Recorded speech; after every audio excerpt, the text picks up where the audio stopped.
Greetings and welcome to another episode of the Moviecast, all you can geek style. We have today with us Mike Saniti What's up? and Tony Korkanakis. Yo. No Jim tonight, unfortunately, but I'm hosting, so everything's gonna be fine. And my All name bets are obviously off. is Corey Feinside. So yeah, we're gonna jump right into the box Substitute office. teacher. Yep. Make it fun, make it more exciting. Gotta get the. Is it? I don't know. It's like the whole substitute teacher thing. Who knows? We can mess around a little more, maybe. We got the box office, and Got it. John Wick has taken out Avengers Endgame. Coming in at number 1, John Wick Chapter 3, Parabellum, in 57 million opening weekend, which is double the prior movie, which that doubled the original movie, so it's doubled itself each time. And I think they've already announced that. He announced the fourth one. Yeah, fourth one's coming in a couple 2 of years. Yeah. So I'll talk about this movie a little bit later. I got to see it. Did you guys check it out at all? Probably this week. Okay, yeah, no, I'll definitely talk about it a little bit later. But I just want to get through these movies here because number 2 is Avengers Endgame, which passed $2.6 billion, which is just crazy. Number 3 is Pokemon Detective Pikachu. Number 4 is A Dog's Journey, and number 5 is The Hustle. So, yeah, that's your top 5.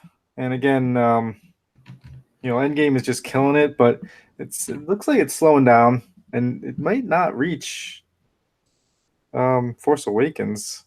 Domestic is probably not happening. Yeah. There's too much competition in June and stuff like that. Yeah. But and like you were saying earlier, Mike, it definitely is front loaded with all the spoilers that people are worried about. So like For sure. But Yeah. There's a certain limit too. I think this just goes to show like there's a certain limit to the United States box office, no matter what. Yeah. Even if we're talking about number 1 and number 2, that threshold is what, the 800 million, 850, 900 range. It's like bonkers just even get after that. It's like there's only so many people willing to go to the movies that can go to the movies. And multiple times because you're not getting that far with it. Just one and doneers. Exactly. It's repeat viewings. Yeah. No. Obviously, it's a much longer movie as well. Yeah, the 3 hours does hurt it a little bit too.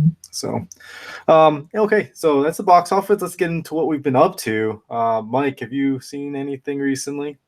I've watched an episode of Legion in season 2, Okay. which is where I stopped, and I just got back to it now that I went through all of the previous season of Agents of S.H.I.E.L.D. I haven't saw the new episode or 2 that are out yet. I'm kind of giving it more of an organic break that I'm sure is built into the story since it's been like a year and a half or however long it's been since they've actually aired.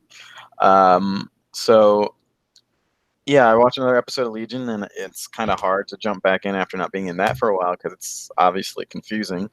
But after a little bit, I remembered, got into it, and it's the same. It's still really good. I know that there's only going to be, I think, that one more season coming up, but it is a kind of show I think that might be better to have a very set, limited number of episodes. So right after a 3rd season, when they know that that's it, like I think that would be good. But yeah, we touched on that last week with souring the source, and for sure. You can overstay your welcome, and sometimes you can just run it into the ground. So yeah, I can't imagine that show, like, if it went wrong, it would go real wrong, I think, like, after a long time, because it's just so out there to begin with. And then near the end of each, like, story part, each section, they sort of, like, make sense of everything in a way that you kind of don't expect them ever to, because it goes so far out there. But I always was kind of satisfied with how they explained everything. So I'm going to keep watching. I'm halfway about through the 2nd season, and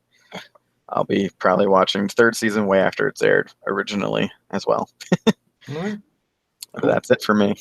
All right. I'll just quickly go as next with John Wick, because I did see John Wick Chapter 3, and obviously a big fan of John Wick series, and they they just upped the ante here, like way more action. I felt like it was just nonstop action. Well, the budget was ridiculous. I think the budget was like quadruple what the original was, or something like at least double. I know it was like they definitely spent some money on this, and it shows. The sets are really cool. They locations they go to are really cool. I definitely have to like give it to them for taking them all over the place. And they right off the bat, the first action sequence, and it starts right after episode chapter 2. Like, he has an hour, and like they make it so like, oh shoot, this is not a lot of time to get yourself ready for the excommunicado. And yeah, that first fight sequence when he comes up for it, it's like, it's just awesome. It's just so amazing, and like how they top this, and they just keep going at it. And the villains are good as far as like the, if you've seen the trailers, Mark Dacascos, the bald guy, he's one of the main villains. He's got a weird kind of attitude about him, but obviously all the stuff that his crew does is just really cool. And you get to see all the characters from the previous movies, obviously, that are around. And Halle Berry shows up, and she's actually pretty good in this movie. It shows that she like worked out and like definitely did a lot of training. They uploaded a video of her training, like a training sequence of hers. I was like, wow, that's go Halle, like good for you. No, I mean it's pretty crazy that it's not that it's crazy. It's just like you don't see actors like these named actors doing the stunts and doing like 90% of the stuff usually, and that's really can pull you out of movies where this one really pulls you in because you're seeing these actors do it all. So definitely it's very impactful in that way. And you get to see a couple of guys from the Raid, which are, those movies are just amazing. So, a great action film. Highly recommended if you just want some good action. And I love that you can see everything. Like, this is like, it's not cut jumps and shaky cam shit. It's like, they want to highlight the action and you get to see it all. And it's just. So, if you had to rank the three. I mean, I would say this one, I love the action sequences the most. I think the first one still just holds a overall special place in my heart, So, but and 2 is good. Two was not like bad or anything. I just think that it's kind of a letdown going from 1 and be like that shock value, and then you're like, how do you do better than that? And then here 3 is like, wow, this is like this world, and they expand on the world too. Like that's good. They basically you have these questions and they're answering your questions with questions. It's like, oh shoot, now what does this all mean? So am I just misremembering or thinking of something else? But aren't they doing like some John Wick like television series or something? Talk about that, like the Continental or something like that. It's supposed I think there was a rumor or something about that. And there's a John Wick comic book which had like a couple of issues and like really long development. That video game right now is on sale, I think, on the Epic Game Store. Yeah, it looks weird. I don't know. It's not what I would have pictured for a John Wick game. Yeah. But so it's John Wick, and then obviously I know Tony, you've seen it as well. The Dragon in the Room. The Dragon in the Room, yeah. Yeah, the finale. And I don't know if we want to talk about it a little bit more later in the episode. We can go into spoilers, but if you want to just briefly discuss, well, we can just do spoilers now. I mean, discuss or disgust? Exactly. It's like I'm not disgusted by it. It's more in certain ways I am.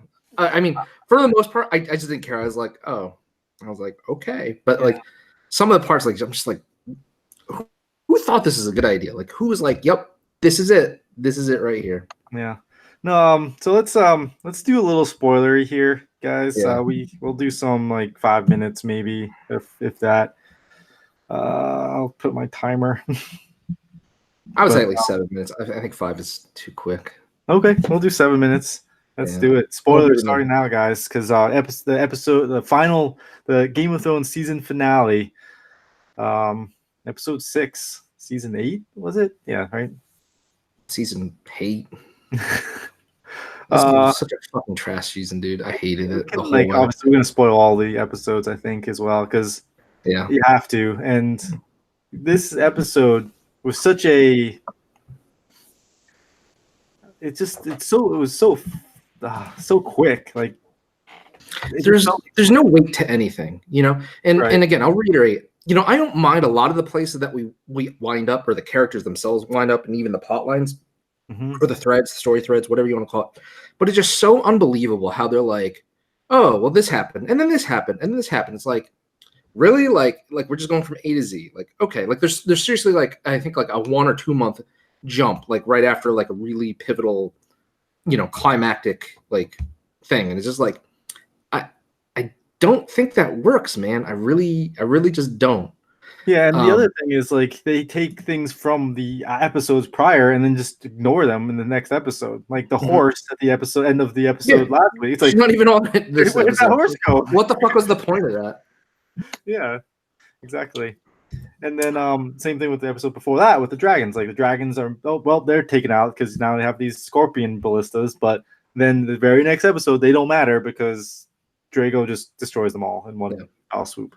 No, it's just, oh my god. Like, I think what I'm mostly disappointed by this season is like almost all the characters I cared about, like, they're not even dead. Like, at least if they were, like, they had died, you know, like, whatever, like, I could respect them, like, you know, Ned or Caitlin or go out, Rob. Yeah, exactly. Go out. It's like, wow, at least, you know, like Jorah. Yeah, exactly. But this is just like they lived and like, just like, and then they set sail for another adventure, and it's just like, oh god, like really, like you had over a decade to work on this, and that's where we're ending up. Like it's seriously like some low hanging like RPG like spin-offs. No, like I'm just, I don't know, I'm not. It's like the Spin-off characters. forever. A lot of the characters, they just end up where they started. A lot of them. So it's like you go through this whole journey, and then you just go and you end up where you began. It's kind of like kick to the nuts because like, wait, why did we go on this trip? Because everybody's back where they started and nothing's resolved. Yep.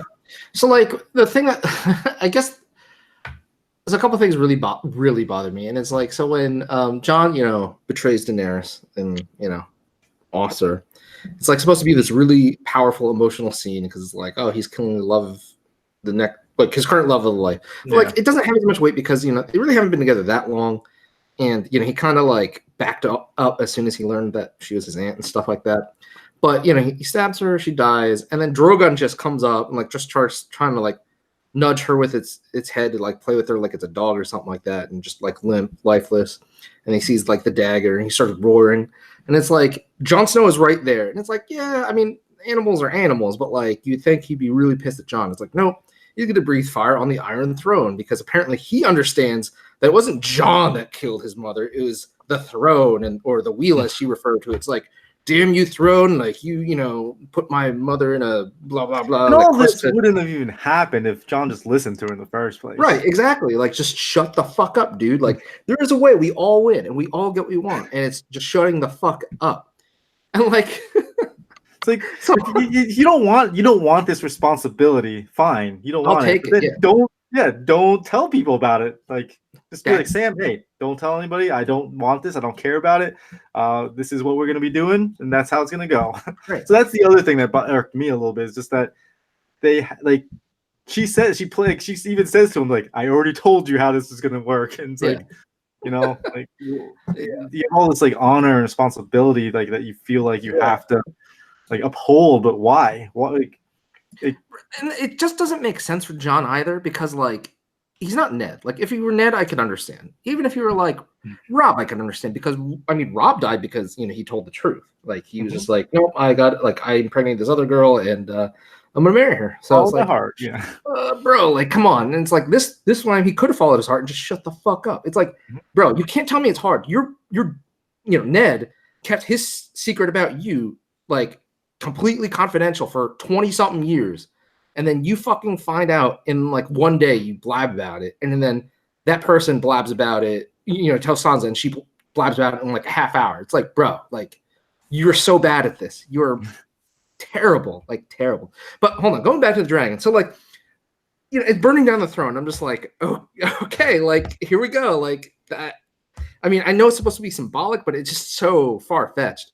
And then not only that, it's like it burns down the throne. It like melts and all goopy and gooey and stuff like that.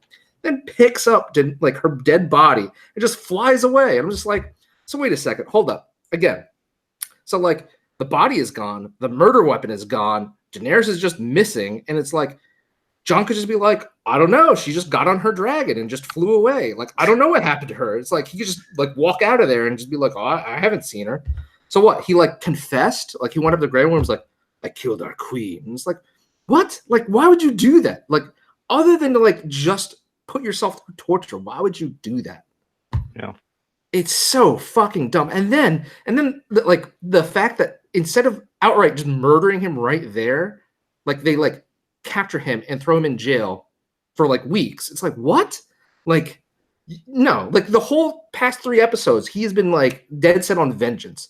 And like, there's no way that he'd be like, what should I do with you? I'll throw you in jail and then bring you to his like, kingdom. where are the Northmen that came with Jon? Like, what are they doing? Yeah, like, they're just going to let him stay in jail this whole time? Yeah, exactly. It's so dumb. They just keep jumping around. But then, like, he brings Tyrion to the King's Boot, and it's like, what's going to be happening? He's not living, blah, blah, blah, this and the other thing. It's like, well, that's up to the king to decide. Well, who's the king? Well, I don't know. And then he, like, shouts at Tyrion, you don't get a chance to speak. And, like, 5 minutes later, he's like, oh, like, Tyrion's just doing this, like, monologue. And, like, yeah, they take his advice. Like, you are literally letting this guy who's a prisoner of war, like, elect somebody to be king because you all can't fucking think of somebody like yourself. It's just like, how is it? So, by the way, guys, 7 minutes has been up. So we're gonna get out of spoilers. We're gonna get out of spoilers. Yeah. We'll do a spoiler cast when Jim gets back. Definitely. The season 8 was a big letdown. You can't deny that. We all think. I mean, for me personally, I agree with Jim. The Night King needed to be the final boss. Like that should have been the thing that, like, everybody, like all your characters, like that's what they needed to die. That's the hill they needed to die on, essentially. And instead we had to go back down to King's Landing and stuff. And then we'll talk about it. But it's a letdown. It definitely felt rushed. It felt like that they didn't give the characters enough time to really develop to get to the points that they ended on. So, 100%. All right. Well, I mean, that's the Game of Thrones. Was there anything else, Tony, that you watched? It's something minor, but I watched Street Food on Netflix. I'm not sure if you heard of it. It's actually it's really cool. Like I don't know, mini documentary series on Netflix original, where like they go around to like street food vendors in like different countries and just like talk about like some of the street food and like get stories from like the people that are there. So the first season is all about the Asian countries and stuff like that. So they have one for Korea, they have one for China, they have one for Taiwan, Vietnam, Thailand, that stuff. So I was like, oh, that's kind of interesting because like, I love street food, and I think it's like one of those things where, you get close to the culture rather than just like the refined cuisine, because it's like, opposite ends of the spectrum. It's like, yeah, I would love to have like 5-star restaurant food to experience that, but at the same time, like that's not what the common everyday people are eating. So it's like, what do they eat? So it just goes and they talk about like some of the dishes, what the inspiration for the dish was, or like how it even came to be. Because a lot of them, it's like they were developing countries, and they're like, yep, well, like my grandfather used to fish and he fished too much, so to prevent it from going bad, he fried it in sweet potato flour and threw it in some like broth one day, and it's like became some soup, and then it just like spiraled out and like it became a street food vendor, and like now it's famous, and they have like 10 locations in China or some crap like that, where just like lines out the door and stuff. Yeah, it's like this thing with street food is usually you got to work with what you got. Yeah, exactly. And so that, like, from that aspect, I really appreciate it, because it's like it shows like a lot of ingenuity and creativity, because it's like a couple years ago I was talking about like my MasterChef like binge, where I just like love that, because like it's one thing when they're like, hey, you have full access to the pantry, make whatever you want. But it's even tougher when they're like, here, you have what's in the box, and that is it. And like that's when you get to see like true like culinary skills, because like how do you stretch what I think like one time like they had like one piece of chicken, and is like, okay, like cool, whatever. So it's fun. I wouldn't say it's like amazing, but for the culture aspect, like I like the episode on Taiwan, because I have my mom's side of the family is from Taiwan, and I watched the Korean episode and stuff like that. But it's just really cool, and I would recommend it, just like if you're like not looking for something that's too deep or too serious. Obviously, it's one-shot episode, so it's like before they move on to another country. So it's not like you have to worry about like Mhm. storyline or anything. You can jump around and whatnot. You don't have to watch it in any particular order. But that's about it. Nice. I did want to mention too. You mentioned Netflix. I forgot. I did watch Lucifer season 4 on Netflix. Oh wow, nice. You And binged that. it's pretty cool. That they brought it back for one thing, and they do go into like a much more supernatural aspect because Mhm. Lucifer. It's basically a cop Buddy cop. whodunit of the week, like the baddie of the week and whatever. But it's at the same time it's like he's the devil and there's angels and heaven and hell exist and all that stuff. So they kind of delve into that a little bit in this season. And it's interesting because they know they have 10 episodes now, and they can write it for that, like, and it's all coming out at once, so they can write it for that. But at the same time, they still do the procedural aspect. Like this episode is contained, but then there's a little bit of a story thread that goes into the next episode, and then that started to like later in the episode started to much more be serialized. So I'm curious to see if they kind of make it much more serialized in the next season. So, but it's good. I do enjoy it. All right, so that's what we've been up to. Let's get into the news, and to kick it off, we had Stan Lee didn't get to see Avengers Endgame, and that's unfortunate. Like he's obviously, the face of Marvel, and he does his cameos, and he was able to be a cameo. He had his cameo filmed prior to the movie being finished, but it is unfortunate that he didn't get to see that before he passed away. Moving on though, we do have Masters of the Universe movie news. I didn't realize they were gonna redo this movie because the Dolph Lundgren's a masterpiece. You don't need to do anything with that. No, it's I don't know. How do you guys feel about a He-Man movie? I feel nothing. It's before my time. I don't care either. Really? Yeah, I mean, I don't know. Like, not like I dislike it, but like, I mean, I think I had like one or two toys from it when I was a kid, and I'm sure I watched the show, but like, it never like fully engaged me. So like, and especially looking back, like a lot of those cartoons from back in the day aren't good. I mean, to begin with, like especially if you like look back at it now, and I don't blame it because it was a newer thing, but like, I don't think He-Man holds up at all. But I could be wrong. I haven't seen an episode in a while, but I'm just like, it's interesting. I do think that they're trying to capitalize on the fantasy side of things because of how popular. Just how popular fantasy's gotten, and I don't. Other than that, I don't see what a draw of He-Man is. Like, I don't know. It's just more of like a nostalgia. Like, let's just play on people's nostalgia of it. Yeah, is there nostalgia for it though? Like, I mean, I don't know. When somebody says He-Man, like the thing that popped in my mind is like that damn sword, the power of Grayskull. I have the power, and a fucking green gigantic tiger, and it's just like, is that much to go by? Like, I don't know. Or well, like, I mean, the She-Ra, did that work as a cartoon? I think people like that, right? It's really popular, but I think they took a huge deviation from the source. I do agree. Yeah, they probably did.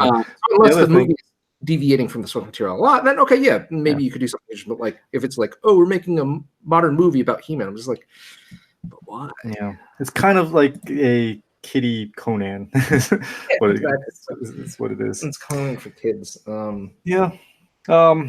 Let's keep it moving here because we have the tracking on Dark Phoenix, the X-Men movie, is not looking good. It's looking dark, would you say? Yeah, I was gonna say it's not looking like it's gonna rise from the ashes. What's that? It looks like Endgame may in one day beat what this opening is. Who knows? But they're saying it's tracking for. The opening is going to be far more than the gross, like the total lifetime gross of this movie. Like, oh yeah, but they're saying it's tracking around 50 million or so, which is very low for an X-Men film. I'm surprised it's that high, to be honest. 50 is really bad, dude. Like, I mean, super bad. Like, what did First Class open at? Like, I think it was like 90 something. I could be wrong. Let me see. I think probably in the 70s or more. I imagine. I'm curious what Ant-Man did. Let me see. X-Men. I have that up. Opening weekend. Oh wow, it was actually 55. So that's if it's projecting. Yeah. No, I mean, Wolverine lives X-Men movies. No. People don't care about him, I guess. Isn't he in this though? No. Oh, he's not. He hasn't been in X-Men movie since he Days was in of his own. Future Past, Yeah. or Wolverine. Yeah. I don't. I mean, I haven't seen any of them, but so the original Ant-Man opened up at 57 million. Yeah. That was So I back in mean, 2015.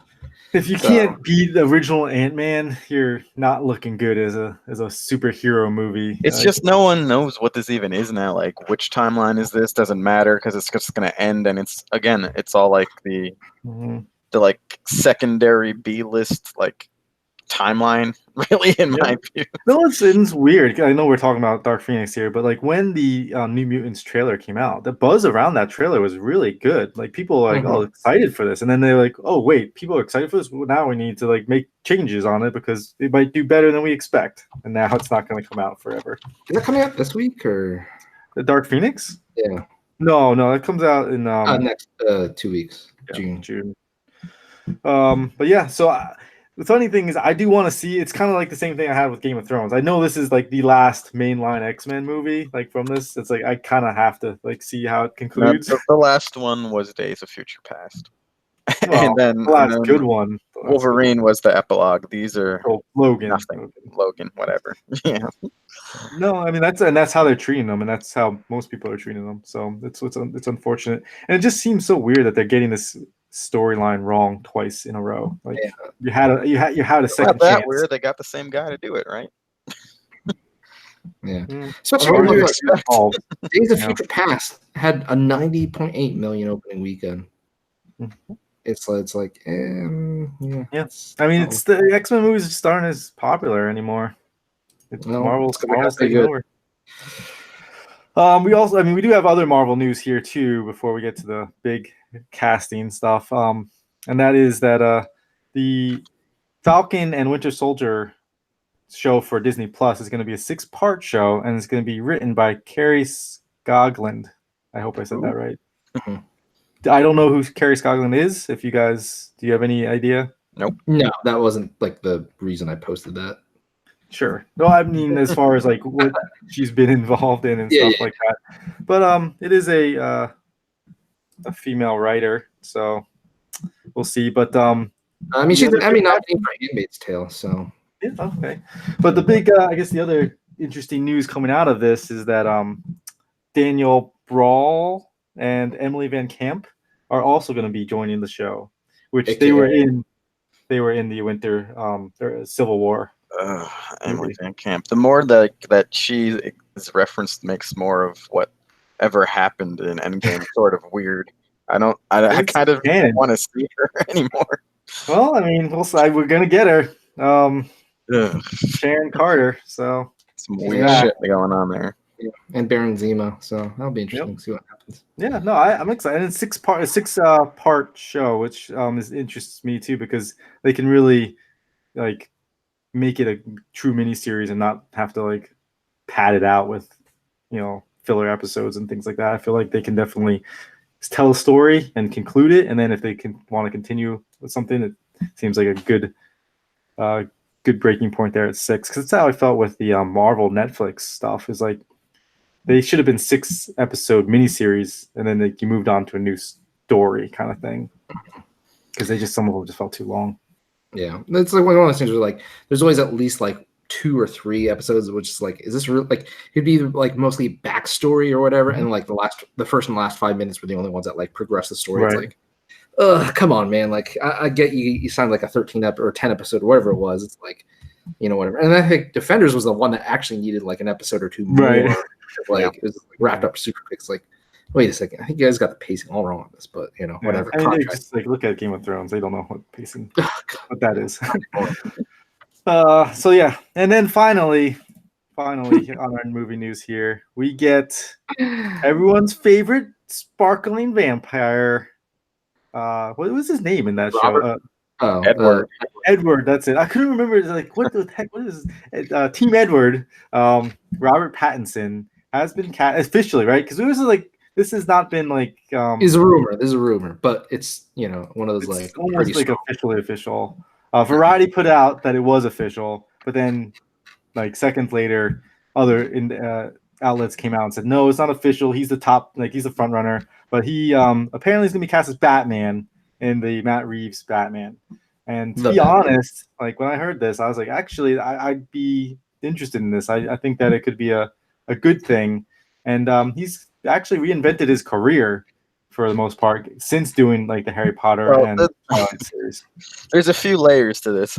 Initially, when my initial reaction is, "Oh God, no!" But then I was thought- Jim's reaction as well. I thought for a second, and I'm like, "Well, he's a decent age for this." He's older than Bale when Bale did it. When he started. Really? How old Bale was was Bale? 30, 31 when Batman Begins came out. Okay. And he's has kind of the look actually. Like he's 6'1". He's got that kind You of can bulk up too. I mean, he's got plenty of time to fill yeah. out. I'm not really worried about that. Every like professional actor in a superhero movie does that now. So Not to I'm mention the suit. You can build that into the suit. Like it's not Yeah. like I mean, look So- at Zach Levi. no, but yeah, so he does have the big jaw.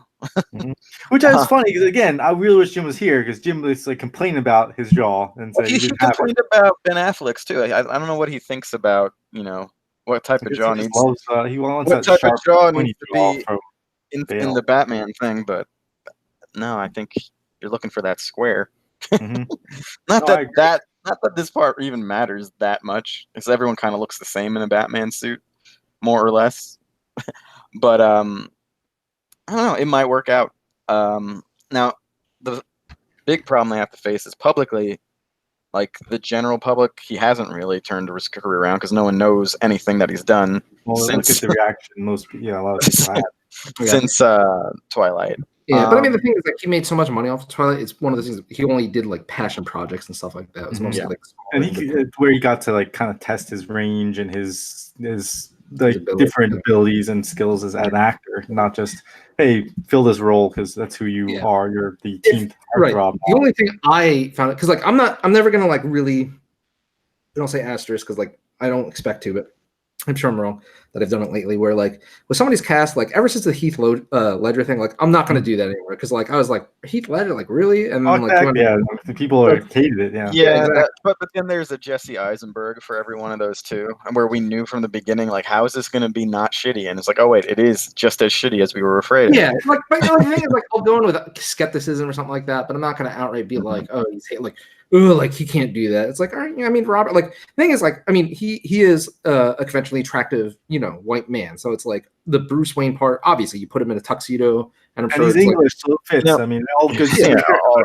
English, right? like, yeah, exactly. So And I kind of hate to say this, but I'm going to go there a little bit, although I haven't actually watched more than like a few minutes of Twilight movies because they're kind of funny to watch. But there is an aspect to a brooding vampire that is a little similar to an aspect of what Oh. Batman does. So it's not way out there. It's not like he was like a happy-go-lucky like Powder Puff Girl or something in his in his previous role that he's known for. It's not a huge jump, really. yeah. No, yeah, I agree. I mean, I think that he could bring something interesting to the table for I just sure. think it's funny because there's so many, obviously like nerds, and I'm using the word nerds as like derogatory term. Now. I'm like, I'm a nerd, but I'm calling out other nerds because it's like, oh my god, the Twilight Vampire, really? It's like, yeah, get mad, dude. Like, Sparkle, get bitch.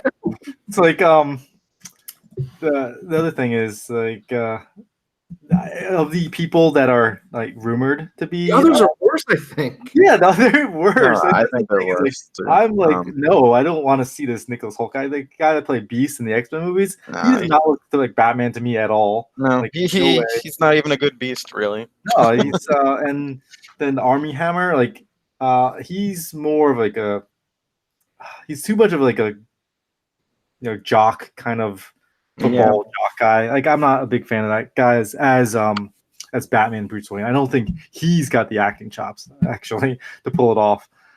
So like yeah, just the actors that they had as the other people they mentioned, I was actually more worried about those than Robert Pattinson.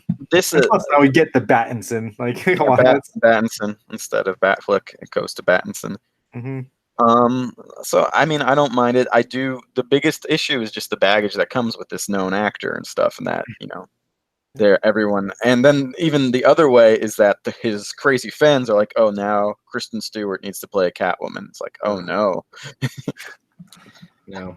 When I saw that, I'm like, all right, that's enough internet. I do think it's interesting because like on the online forums and discussion I've seen, it's like cool. So Robert Pattinson is going to go from having like, younger-ish and then some middle-aged women lusting after him to like probably like nerds like lusting after him like, oh, he's such a good Batman now and something like that. Because like I don't know, I have a feeling that's what it's gonna be. Like the movie's gonna come out and everybody's gonna like turn here and be like, oh wow, he's actually a really good Batman, like best Batman ever. And it's like, oh, okay, like I see how this is gonna go. But No, it's interesting. It's just we can't know Kristen Stewart Catwoman. Not even that she would be bad. It's just the two of them together. Yeah. Like now, that's Kristen too Stewart much. is one actress I would actually be like, nope, like whatever she's cast for, like nope, because like I don't know, she's fucking. Oh really? All the time in the Twilight movies, like this is her expression. She's like she has her mouth open. Again, like the thing is, like I can't blame the actors for Twilight because this was a movie based off of fan fiction of a this is not fan fiction. It's not necessarily fan fiction. It seems like fan fiction. Yeah. Oh, 50 Shades of Grey was fan fiction of Twilight. But it's like this movie is just like the source material. Let's just be honest, is not the greatest source material. No, but I do think Kristen Stewart is a little bit of one of those actors that like acts one way in all their movies. Like, and then I mean, again, like she's been in a lot of indie stuff that. Yeah, but I mean, if I've seen clips, I think occasionally, and it kind of looks. Oh, we'll get to see her in Charlie's Angels. She's coming up in that, I think. Oh, good God. But as far as I do like this casting. I think that it could work, and obviously, I like it. Although I may have preferred someone who we didn't know at all, to be honest. Yeah. But like what this means though is that we are obviously getting a younger Batman, and it was going through some of his. Not, I mean, how much do you want to bet we see Martha and Thomas get shot in this movie? Like it's gonna happen, right? I wouldn't even bet on it because like it's a guarantee. It's like, will the sun rise tomorrow? Like, yeah, okay. It's like almost 100% possibility. Yeah. I would be surprised if they didn't. Like, I would actually give DC. Oh, absolutely. Like the pearls falling down like in slow motion is a guarantee somewhere. Like, even if we don't see the bodies, we're gonna see pearls falling on the street in some action. I remember that was like one of the scenes that like just drove me nuts. And what was it? BVS. Why are we doing this? Like, it's like, well, it was like flashes between him as a kid and then to the parents and all that stuff. Like, who the fuck doesn't know the origin of Batman at this point? Yep. That's why I actually like really enjoyed Homecoming because like they didn't do like just like start out with like, oh, like I got bit by a radioactive spider. They're just like, yeah, this happened. Like, whatever. No, I mean he basically was already Spider-Man by the time people found out about him. Yeah. So yeah, that's great. And you don't need to do it with this movie either, but I don't see how they don't. The other rumor about this though is that the Penguin and Catwoman are going to be featured in this film as well. That's why people are talking about the casting for Catwoman like that. Yeah. I mean, yeah, so people are remembering. They should bring Halle Berry back. Christ.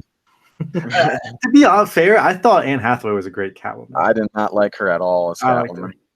No, I think she was good. I mean, I like her as in general, so that's probably why.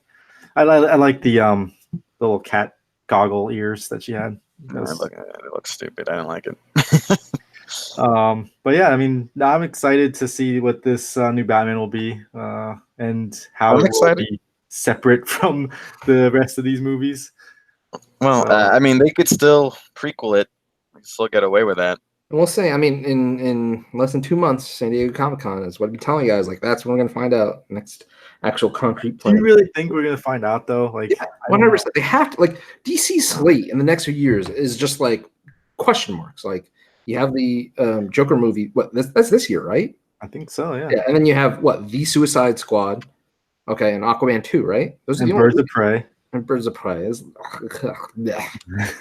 So it's like, I mean, they have to talk about something because, like, I don't know. If they want to do the connected universe still, like, they have to, I don't know. They've got some. Well, I mean, they do. I agree. They need to talk about something, but at the same time, like, whenever they announce something, who knows what's going to happen now? Like, right. But at least we'll have an idea because, like, right now, it's just like, it's like. Weren't we getting Green Lantern Corps and the Flash movie, Flashpoint? I don't think they'll ever touch Green Lantern. Well, no, Flash got canceled. That's what I'm saying. Like, that's what. Again, where's Green Lantern Corps? That's not happening. Like, so. And obviously, we're not getting Justice League 2. Yeah, if anything, Green Lantern's just gonna get hulked. It's like they'll do in like the team up movies. Yeah, and I like, see maybe that one- happening actually. Yeah. Yeah, I don't. The crazy thing though is like Aquaman and Shazam were both solid films. Like they were fine, and I like Shazam a lot actually. So Yeah, I still need to see that. I wanted to, but just didn't have time. mhm. No, So, I think they have pieces. They just have to figure out a way to put them together logically at this point. well, they just needed somebody else who was more, um, who could appreciate the characters a little bit more and didn't want to make them realistic and have them in the courthouses talking about morality and shit like that. Like that's Again, I didn't even mind that aspect of it. Like that take on it could have been okay, but it sort of just went off the rails by the end of it. It's just too much of it. So anyway, that I think is gonna wrap it up for the movie cast, guys. Tell us what you think about the Battinson, and if you had any other suggestions for this role, because now that I have Robert Pattinson in my Yeah. sight, like, I don't know, like that sounds good to me. So Seems email good. us at All You Can Geek, podcast at allyoucangeek.net. Like us on Facebook, follow us on Twitter, and check us out on YouTube. We should be getting their YouTube this one. When Jim's not on, a lot of times we don't get the video up because he's the one that does the magic there behind the scenes. But he may Makes be magic happen. get this going for us tonight. So Now he's look forward to expendable. that. And yeah, and again, like they said, check us out and tell us what you think. All right, guys. Yep. Good night. And remember, it's Battinson, not Patton Man.